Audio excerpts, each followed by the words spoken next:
picture on the mantle of a vow she said I will. An open window and a winter breeze. The wedding ring is on the sill. The red sun rises in the morning. Her dress is torn and frayed. She's got another man to need her love, like a needle needs a vein. If we all belong to heaven, which of us is left to blame? When you don't act true, don't pay your dues, and get your love from who knows. Well, who will either way? The ring he wears is just a burden, a step he took after the war. He steers her down to make her mine, like his daddy did before. We all belong to heaven. Which of us is left to blame? You don't act true, don't pay your dues, and get your love from who knows. Who will lead the way?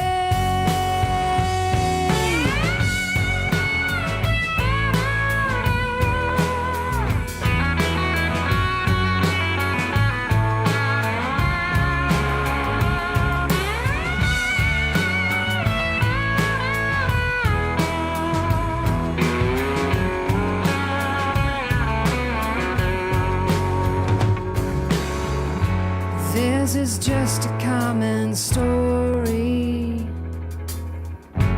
There is nothing new to tell.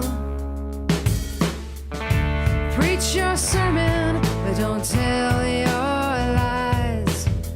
You know their story all too well. Mine is not to judge the lonely. Yeah. And mine is not to show the wrong. I will not make anyone toe a line, 'cause mine is just to sing the song. If we all belong to heaven, which of us is left to blame? You don't act true, don't pay your dues, and get your love from who knows. Well,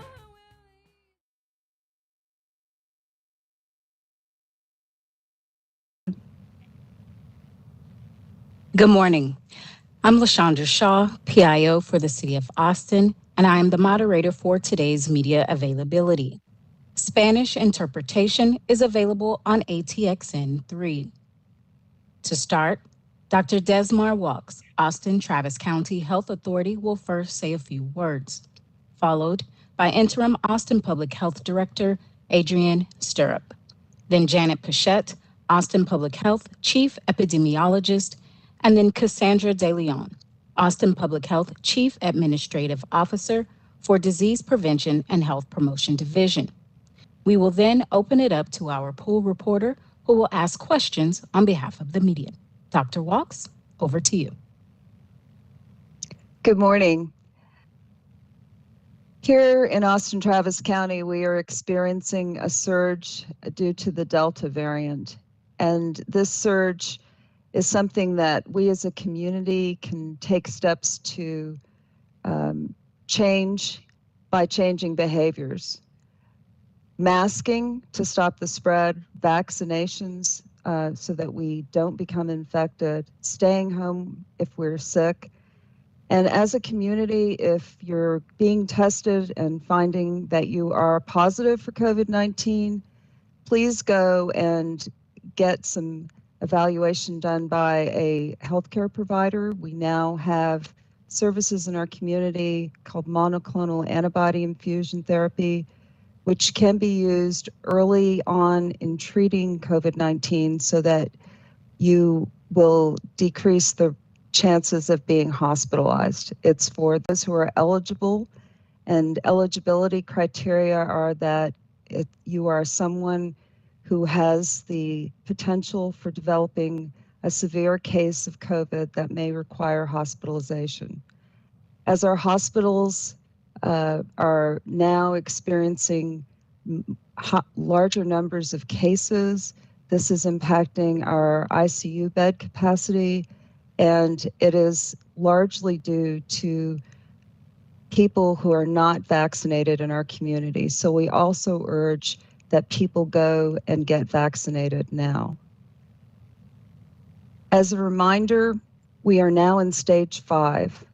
So if you are vaccinated and do go out in public, please avoid large crowds. However, if you are in a large crowd, wear a mask. If you're unable to adequately social distance outdoors, please wear a mask in those situations. We also ask that if you are unvaccinated and unprotected from COVID-19 by vaccination, that you wear a mask. As we now are opening our schools, we are urging our parents to have their children wear masks. We know that we are not able to vaccinate children under the age of 12, and it is important that we protect them by having children wear a mask and staff wear masks in this congregate situation. And now pass this over to Director Stirrup.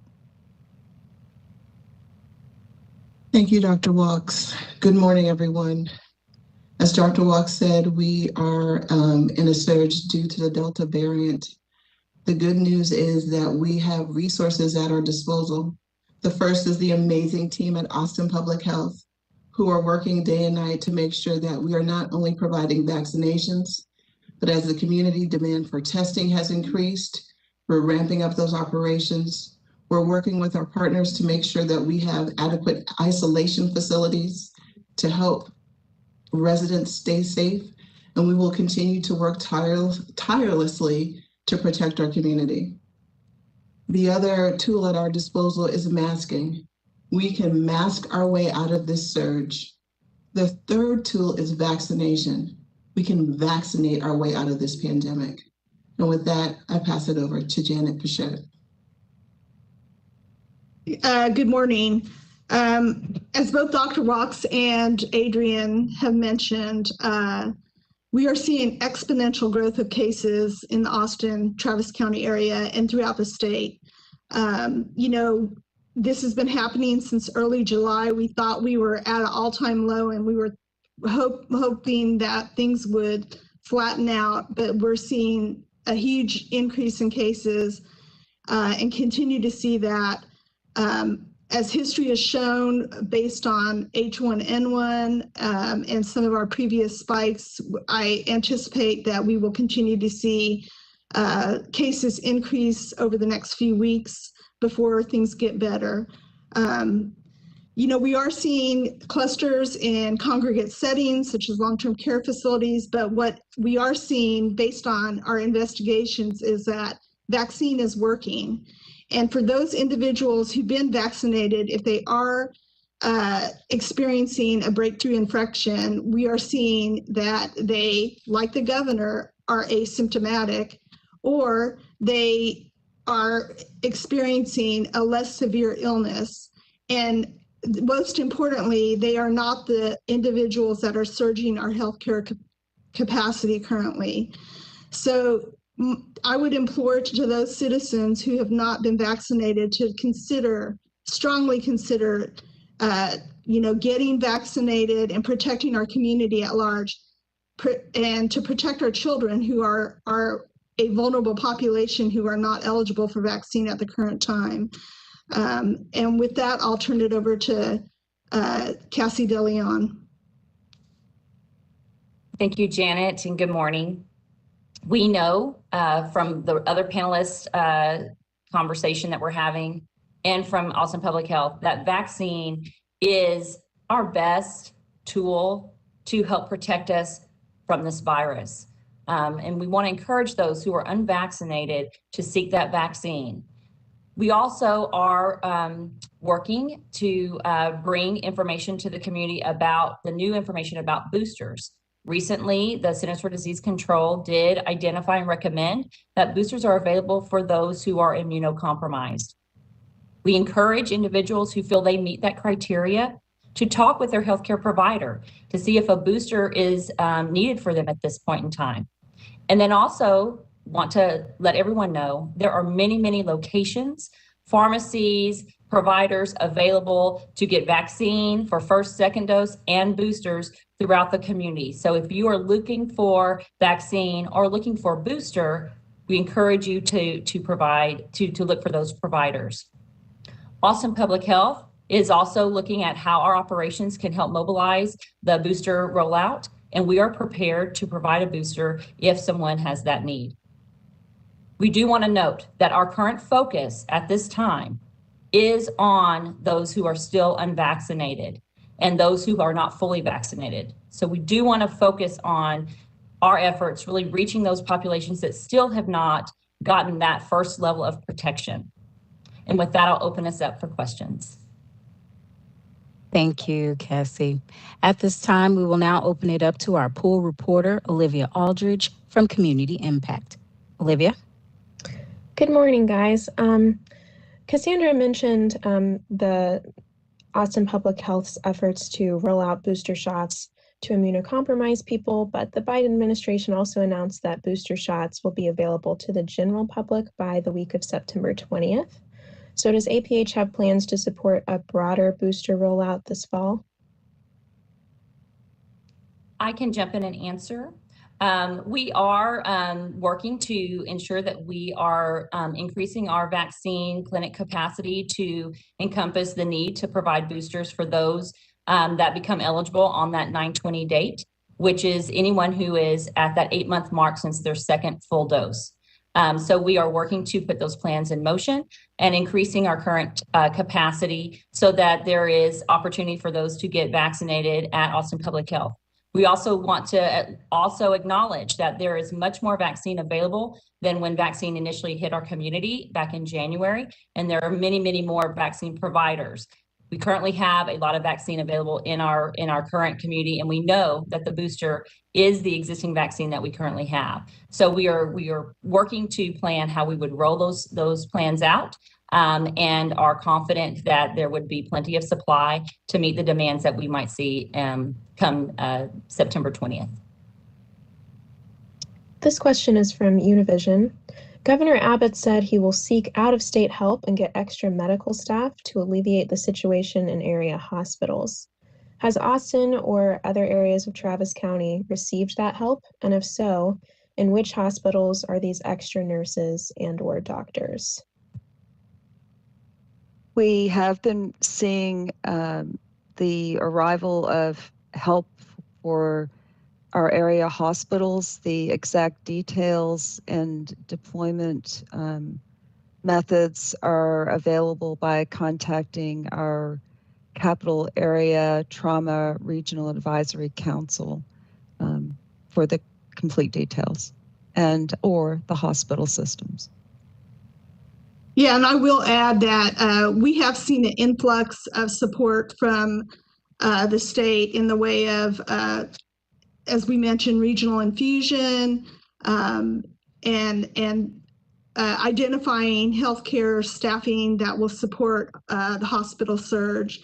The Capital Area Trauma Regional Advisory Council is responsible for managing and deploying those assets into an 11-county region that includes Austin and Travis County. So they would be the best source to provide, how many people have come in and how many have been actually deployed out at the current time. Question from CBS Austin. School started just a few days ago, but what are you seeing in terms of reported cases in schools and school districts? Are the numbers higher or lower than expected? Currently, we're working very closely with the independent school districts to identify and manage any kind of clusters or outbreaks they may have in their school settings. We may not see the actual effect of increase in cases for another week or so. I'm going to guess, may give it an incubation period where exposures occur, but we are seeing the result of some situations where people are exposed to positive cases because children have come to school positive and classrooms have been affected. So we're just trying to help support the school systems to make sure that they are able to identify and alert contacts that have been exposed to positive children and support them in that capacity. But it'll probably take a week or two before we have real obvious outbreaks occurring that we can see. And it's really important that we reinforce at this point that children and staff in our school systems and child care centers wear masks, because we have a large portion of our population that are under age 12 and will remain unprotected by vaccinations until vaccines are approved for that age group. And I will just add on to what Dr. Walks is saying is one other thing that, has been an issue for us is that a child may have some milder symptoms at the beginning of their illness, and it could look like allergies or sniffles or things like that. Or it may not be as obvious that they have a sore throat or something like that. If children are sick, parents need to keep their children at home so they don't spread illness in that classroom setting. And, once you and to get tested to confirm that diagnosis or to not confirm it, right? They need to make sure that they are acting accordingly. If they have a positive case, they need to keep that person or child in isolation for a 10-day period. And if they've been exposed as a contact, you need to be monitoring your children, monitoring yourself to make sure that you don't develop illness in that 14-day window, which is the incubation period. From Co-op Radio, how is Austin Public Health, the City of Austin, and Travis County guaranteeing equitable distribution of monoclonal antibody treatments, particularly to the historically underserved who may not have physicians for required referrals and/or transportation to the treatment site? The monoclonal antibodies are free to all, and the requirement for referral is fulfilled by people going to the clinics that'll see people that do not have insurance, such as our federally qualified healthcare clinics. And we can also receive referrals from patients being seen at our local urgent cares or our emergency rooms. So the actual medication itself is free to all, and the referrals can be obtained by accessing these the free sources of healthcare in our area. Question from KVUE. Do you have a response to Lieutenant Governor Dan Patrick's statement last night when he said that, quote, African Americans who have not been vaccinated are, quote, the biggest group in most states contributing to the spike? I'll take that one. I think the comment is unfortunate. Not only does it represent a slight misinterpretation of the data, it may also unintentionally create a divisive environment. And that's what we need. That's not what we need to get out of this. We need a collective call to action, a collective response to be able to get out of this pandemic. What I will say is that the data shows that Blacks are more severely impacted by COVID, and that is an indicator of the fact that we have more work to do to address the structural and systemic inequities in our country that allow health disparities to persist. And I'll add that, you know, we are in a situation right now where we have widespread community transmission of COVID-19, and it does not discriminate who has that disease or who spreads it. It knows no racial or age or other issue. I mean, if anything, what we're seeing is that the African American population is more unnecessarily impacted by, you know, the impact of getting COVID, not necessarily spreading it. There's a disparity as far as the ultimate consequence of having illness. And I just want to layer on again, this is indicative of the historical and unfortunately the lack of access to care that we see that disproportionately affects our African American population. And as Janet has said, this is not a disease that knows race or ethnicity or age. This is a disease that will get anyone. And it's important for us to not separate these factors out. The reason why we have surge is because the entire population is vulnerable, and the entire population has tools to be able to protect themselves. And so we need to think about how we can protect each other and care for each other as a community and work towards improving that in this COVID response. And these are important lessons learned for us to carry into how we implement healthcare and public health beyond this response. And I would hope that going forward that we as a community will stand together to make the changes that we need to make as a community to get to the other side of this surge by encouraging others who are unvaccinated, if we ourselves are vaccinated, to go and get vaccinated, to wear masks, to stay home if we're sick. And if you are sick, to seek treatment early so that you can avail yourselves of the opportunity of getting the treatment that we now have in our community with monoclonal antibodies being infused to reduce the number of hospitalizations that are entering our area hospitals. And when I would also like to add that look to trusted sources of information for the information about vaccinations and about the monoclonal antibodies. Both of these modes of treatment are safe. So talk to your doctor, go to the CDC website, but use trusted sources of information so that you can make a decision for you and your families to protect yourselves and protect our children.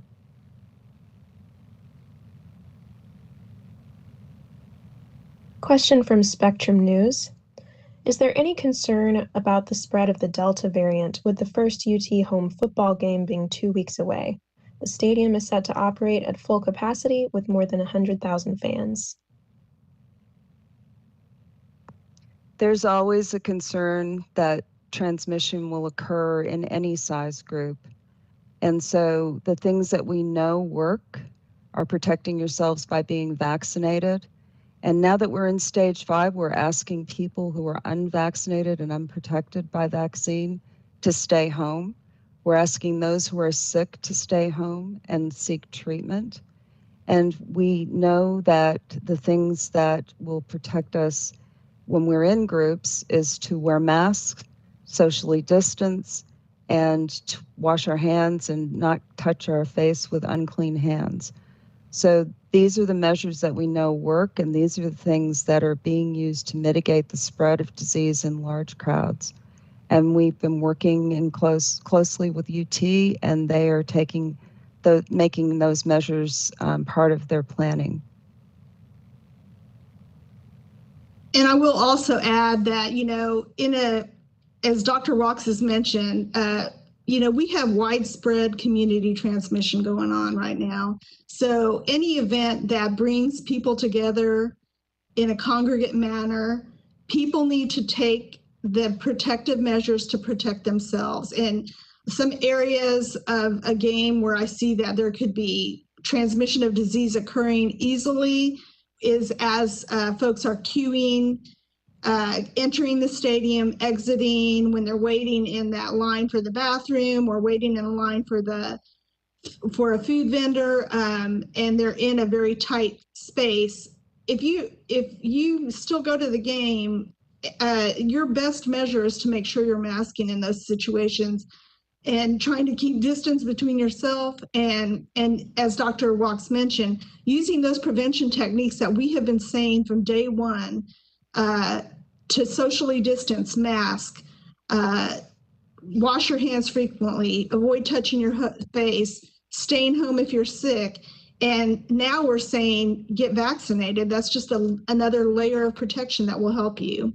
And so, again, people need to be cautious when they enter in those congregate type settings on ways that they can place themselves at the best vantage point to protecting themselves. From the Austin Chronicle, can you please provide an update on plans for opening a potential alternate care site? We have requested resources from the state to open an alternate care site. However, at this point, our resources with regards to staffing are being concentrated on our hospital systems, as they are the ones that are taking care of active treatment of COVID cases in our med-surg floor, on our med-surg floors and in our ICUs. The plan itself is ready to go, and once we've taken care of the priority, we will implement the plan for the ACS accordingly.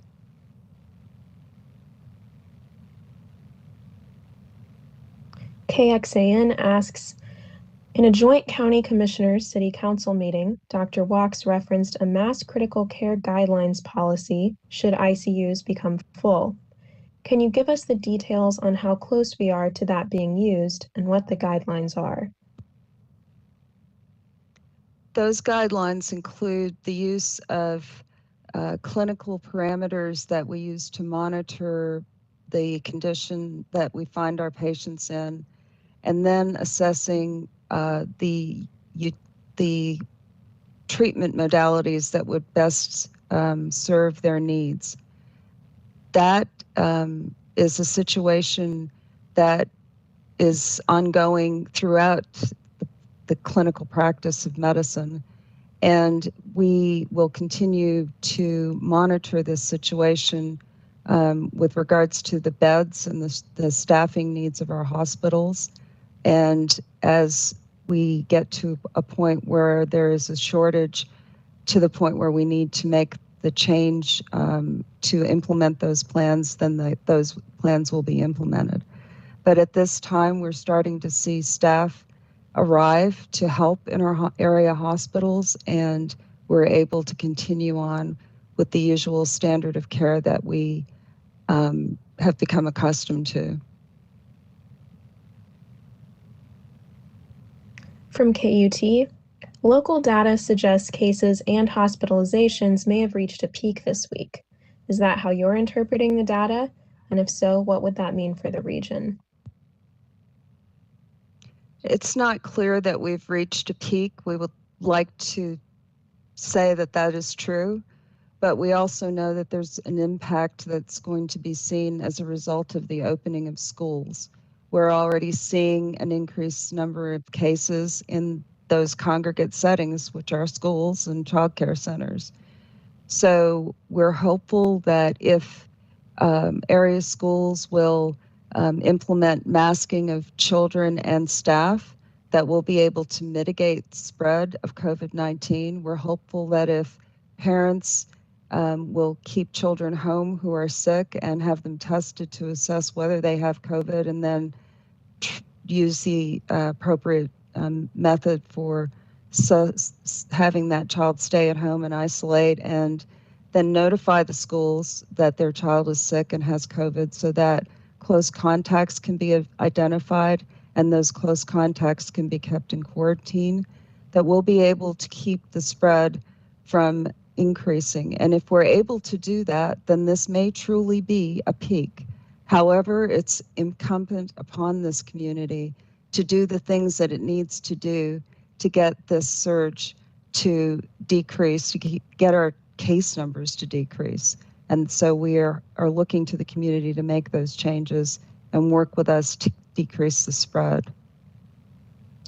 And I'll just add from an epidemiologic perspective, we are seeing case reports and lab results coming into the office every day. We receive a number of cases. We're working on a backlog of cases that have been reported as well that we're trying to follow up on. So I haven't seen, I would say that our case numbers are pretty steady and they're higher than I want them to be. I think, with school starting this week, we can anticipate that we're going to see increased numbers over the next week or two before things get better. So, and I'm basing that on our experience in the Austin area during the H1N1 flu season in 2009. So, and because we have a population that is specifically not vaccinated, that is at risk and in a school setting, I think there is a possibility that we'll see higher numbers before we begin to decrease. From the Statesman, Austin continues to break records in the number of people who are in the ICU and on ventilators, limiting resources across the region. Is there a plan in place that will help relieve hospitals and provide the care needed to care for patients? And what does that plan look like?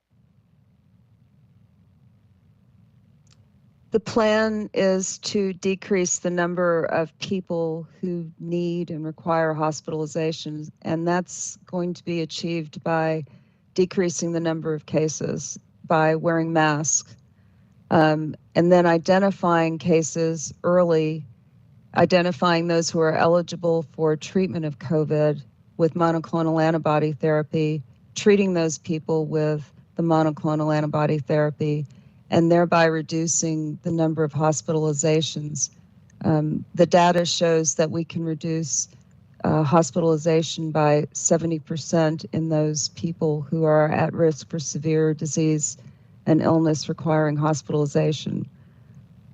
So the long game is for us to get those who are unvaccinated and unprotected vaccinated. And so it's a combination strategy, and it's going to take participation by the people in our community, and we need their help to get this done.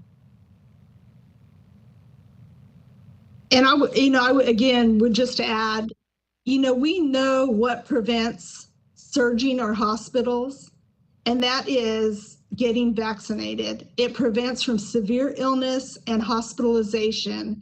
And your best tool in your tool belt is to get a vaccine on board and making sure that you're vaccinated. If for some reason you can't get vaccinated because you are not eligible for it because you're under the age of 12, then you need to do all those other non-pharmaceutical interventions that we've been discussing for the last 20 months to make sure you put yourself in the best place, give yourself the best advantage in fighting this illness. From Fox 7, what data points led you to roll out a vaccine incentive program? Why do you believe this will sway people who have avoided vaccination for several months? I'll jump in. We looked at different models across the country and what we see, not just with COVID vaccine rollout, but with other vaccine rollout, what are the successful ways of using incentive to try to get those who are still vaccine hesitant or who haven't made that decision to get vaccinated And we have seen that monetary incentives do help, and particularly focusing on those populations that have some risk of losing wages for taking off work to get a vaccine or getting their family vaccinated, or that may be hesitant because if they get the vaccine, they may not be able to get back to work, and because they may experience some mild immuno response. The key that we decided to launch that, and really wanting to make sure that those that are vaccine hesitant for those types of reasons, that maybe this monetary incentive would help support those populations. We have launched a limited program. We are excited to see kind of how that uptake happens over the weekend. But we also want folks to know that, this is limited. And if there isn't vaccine incentive available, there's still important reason to get vaccinated. Think about the cost if you are to contract COVID and are not able to go to work, or if someone in your family contracts COVID and you're not able to go to work. Think about the cost of a hospital visit, of an emergency room visit, of an ICU visit. And I know this is the other piece that's really concerning for us is the cost of human life. We can't put a dollar sign on. So I know that the incentive is helpful and helps to motivate people to get vaccinated, but those are costs that we're seeing daily in our community that we really want to avoid. And those hopefully will be incentive to help us all get vaccinated and get us through this current pandemic. Okay, moving into second questions from news outlets, and this is from me at Community Impact. With more cases emerging at long-term care facilities, are there efforts in place to push staff at these facilities to be vaccinated at higher rates? In my own reporting, several different long-term care facilities have told me that their staff is vaccinated at similar rates to the general population, so around 70%. I think in those situations, we work very closely with we have a long-term care facility task force, and we continue to work with those providers of long-term care to make sure that all their staff are vaccinated and that we intervene and investigate cases or outbreaks or clusters as soon as possible. They are continuing to monitor. A lot of them are monitoring their staff daily to make sure, even if they are vaccinated, that they're monitoring them as they enter the facility to make sure they're not carrying COVID-19 into the facility. But, I think they continue to encourage, just like we're continuing to encourage the general population to make sure they get vaccinated. They are continuing to encourage their staff to get vaccinated as well, and to continue with those prevention measures that we have been discussing.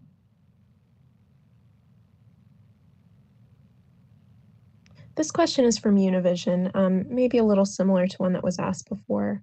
The ICU bed shortage situation fluctuates every day in the COVID dashboard.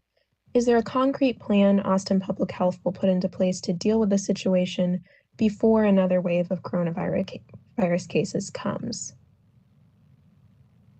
I'll just say the hospitalization data that's published on the dashboard is provided to us by the hospital. So that information, we report out as a courtesy to our community so that they have an idea of what's going on in that hospital setting and how dire the situation is as we are currently seeing. So, as far as the data is only as good as what they're able to provide us. They provide it to us on a daily basis, and we'll continue to report it out. CBS Austin asks, there's been anecdotal talk of a significant increase in vaccinations over the past few weeks. How much evidence do you see of that now, and how significant is the increase? What about in the minority community? I can jump in and answer. We are seeing some incremental uptick across vaccine sites, and we are seeing some incremental uptick among the overall community. I will say this is not the rates that we were seeing in the spring and even the late spring, where we are having vaccine availability for all populations. And we would like to see more uptake as we continue to move through the pandemic. That being said, we unfortunately are still seeing populations of color lagging behind in vaccine first dose and second dose. We know that our Hispanic population is just at 50% first dose. And then we know, unfortunately, our African American Black population is at 37%. Note that our goal is for all population groups to hit 70% first dose. And by September 1, we want to see everyone 70% fully vaccinated. And so working towards that as a community, we hit that on July 4th, but we still have population groups that are significantly lagging behind. And so that now is our focus, to really make sure that everyone has access to vaccine, that everyone has their questions answered about vaccine, and that they have comfortable spaces to go and plan to get their vaccine. From Co-op Radio, besides the well-reported treatment of the governor, how many monoclonal treatments have been provided to the general public since they've been made available?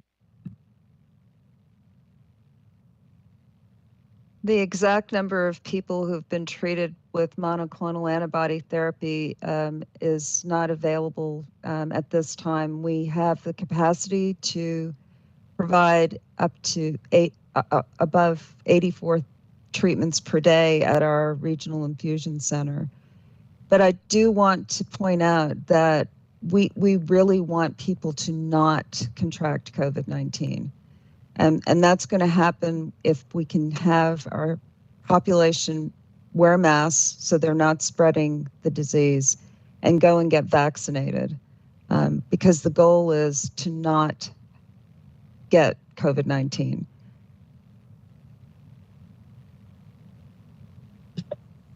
This next question is from KVUE. Will someone require a booster if they have the vaccination, or if they got COVID-19 either before being vaccinated or after a breakthrough case? Or will boosters be required at all? So the guidance that we currently have is that anyone who is meets the criteria that the CDC currently puts out regarding immunocompromise, that they can receive the vaccine 28 days after their second dose. So again, we encourage folks who feel like they meet that criteria, if they have a conversation with their healthcare provider to identify if they're an appropriate candidate for a booster, and encourage them to seek that booster out if their healthcare provider recommends it. It is an important conversation to be having right now with your doctor. For those of us that are looking ahead to that 8-month milestone of having that opportunity to seek a booster, this is an important time to start planning for that. To think about what your needs are, and to start having those conversations as well. I think what's important is the language is recommended, not required. So I think those are things that we need to be looking at to also see, and we are tracking the science to really determine how well boosters affect the moving of this, how we can best affect our ability to combat this disease. And as the science evolves, we're seeing these recommendations come out. So we would be pushing those recommendations locally as well.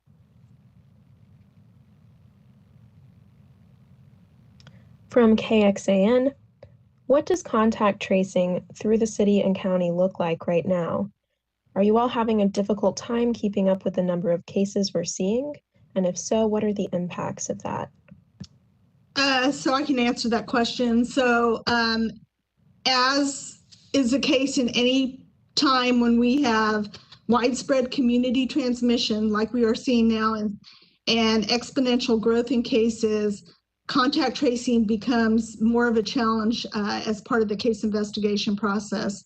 So when we do our case investigation and follow up on individuals who are positive, we do try to determine who their contacts are.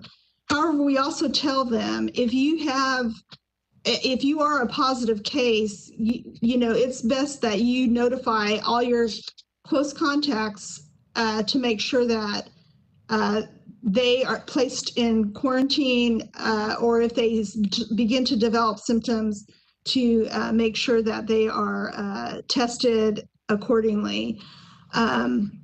Again, contact tracing in situations where we have widespread community transmission, tends to be challenging because you are just not able to get all the people. By the time you are able to identify a case and then follow up with investigation, it becomes harder and harder to track down contacts. But we have a group of folks here that are doing that case investigation and contact tracing. They continue to do it at the best of their ability. They've been working pretty hard 7 days a week to try to get that completed. So again, if you are contacted by a member of the epidemiology team at Austin Public Health, we encourage you to provide information and work with that investigator to get what information we need so that we have better information for our community and a better idea of what is actually taking place, identifying those clusters and outbreak situations that need to be, where we need to investigate and mitigate any kind of transmission risks.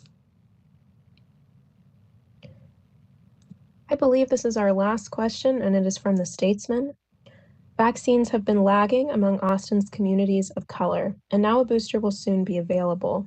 How does APH plan to roll this plan out to ensure that the city's communities of color have access to it? I will start. We definitely are, again, right now focused on those who are currently unvaccinated, and that will continue to be our focus because we want to make sure that all individuals have that initial layer of protection. Boosters, we definitely are prepared to provide should anyone come to Austin Public Health and need that. But we also want to encourage those that are looking for a booster to seek that information from their healthcare provider. And then also want to encourage everyone in the community to note that vaccine is available throughout the entire community. There are many providers available, and there's a lot of vaccine on hand. And so if you're seeking a vaccine, we want to make sure that you can access that. And you can go to vaccines.gov and look for a vaccine provider near you. Just put in your zip code. But specifically to those populations of color, we have focused outreach to make sure that they're aware of the vaccine opportunities that are available to them. And there's a lot of support that we are trying to provide to those populations so that there is no barrier for them being able to get the vaccine. And if they are eligible for a booster, we want to ensure that they have that access as well. Thank you for that. We will now move into our closing remarks. Dr. Walks. Austin, we're in stage 5, and that means that we have to double down on our efforts to decrease the number of cases that we have spreading in our community, particularly since schools have opened. So I ask you to send your children to school with masks. I ask you to protect yourselves and your family with vaccinations. And I ask you to stay home if you're sick. And if you are sick, please seek medical attention to see if you're eligible for treatment with monoclonal antibody therapy, which, if it's given early in the treatment phase, will make you feel better quickly and will decrease your need for hospitalization. This is a time when we have to remember that vaccines work. They have been working to prevent severe disease, hospitalization, ICU admissions, and death. And we need to get ourselves vaccinated and protected. We now know that there is some waning or decrease in the amount of immunity over time for those of us who have received vaccines. And we're starting off with the immune compromised individuals, people who've been treated for cancer or taking medications that make their immune systems not produce as much antibody as they need to fight off this infection. We need to please protect ourselves, protect our community, and continue to work together to get through this pandemic and protect our loved ones, particularly our children. Thank you.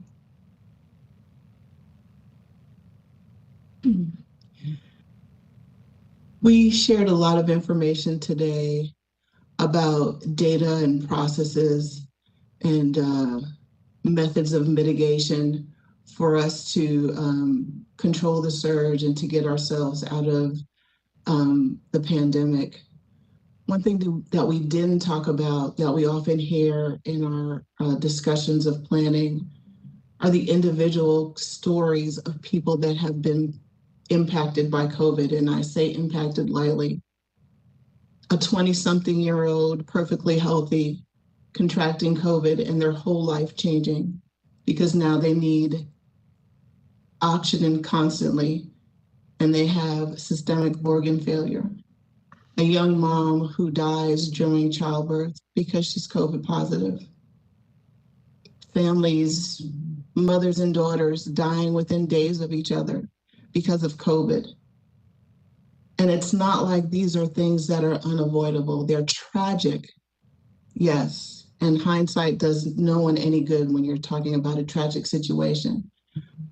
But I think, yes, the data is important, but we have to recognize that there are people whose lives are being altered, whether through a decrease in their health or loss of a loved one.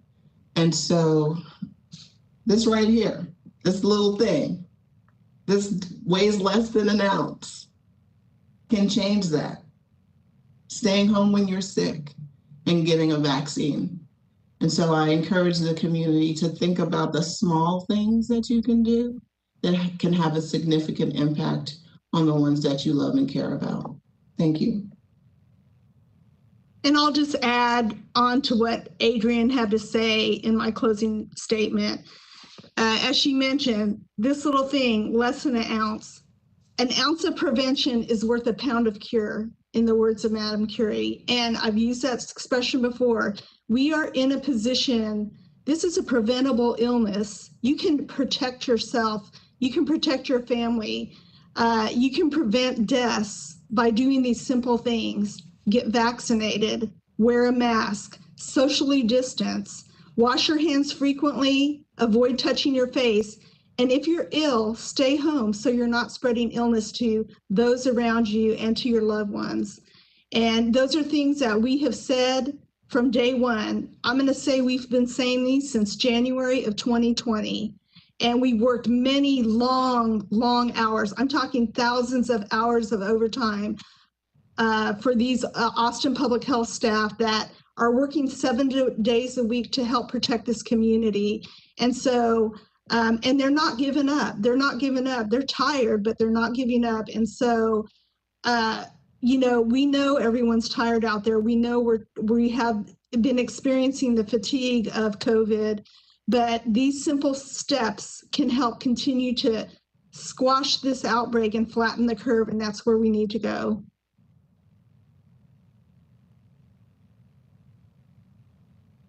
And finally, as we move into this weekend, it's important for us to make plans to implement the things that Janet and Adrienne and Dr. Walks are talking about. Make plans to make sure your family is protected. Make plans to get vaccinated. Make plans to get your family vaccinated. Get your masks. Think about where you're going to be in the community and identify, is that going to pose a risk to me or to my family? And make plans to improve those opportunities to protect yourself and everyone you come into contact with. We've been in this place before, unfortunately, but we can get out of it. We have the tools. We have more tools now than we ever had in any other surge. So this is the time. This is the time for Austin to work together as a community to protect ourselves, protect our family, protect each other. We'll get this done. Have a good weekend. Thank you. That concludes our media availability for today. Thank you to Dr. Desmar Walks, Interim APH Director Adrienne Stirrup, Chief Epidemiologist Janet Pichette, Cassandra De Leon, APH Chief Administrative Officer for Disease Prevention Health Promotion Division, and to our pool reporter, Olivia Aldridge from Community Impact. Thank you for joining us today and have a safe weekend.